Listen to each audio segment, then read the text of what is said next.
SK production நிறுவன படங்களில் வாய்ப்பு தருவதாக வெளியாகும் போலி தகவல்களை நம்ப வேண்டாம். நடிகரும் தயாரிப்பாளருமான சிவகார்த்திகேயன் அறிக்கை.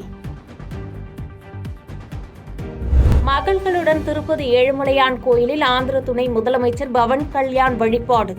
மாற்று மதத்தை சேர்ந்த மனைவிக்கு பிறந்த மைனர் மகளுக்காக தேவஸ்தான இறை நம்பிக்கையில் கையெழுத்திட்ட பவன் கல்யாண். நாடு முழுவதும் நடைபெறும் தூய்மை பணியில் மக்கள் ஆர்வமுடன் கலந்து கொண்டு திட்டத்தை வெற்றி பெற செய்ய பிரதமர் மோடி வேண்டுகோள். காந்தி ஜெயந்தியையொட்டி இளம் நண்பர்களுடன் தூய்மை பணியில் ஈடுபட்டதாக பிரதமர் மோடி எக்ஸ் தளத்தில் பதிவு. பாதகம் செய்பவரை கண்டால் நாம் பயங்கொள்ளலாகாது பாப்பா. மோதி மிதித்து விடு பாப்பா, அவர் முகத்தில் உமிழ்ந்து விடு பாப்பா. அண்மை செய்திகளை உடனுக்குடன் தெரிந்து கொள்ள இணைந்திருங்கள் இயம்நாடு தொலைக்காட்சியுடன்.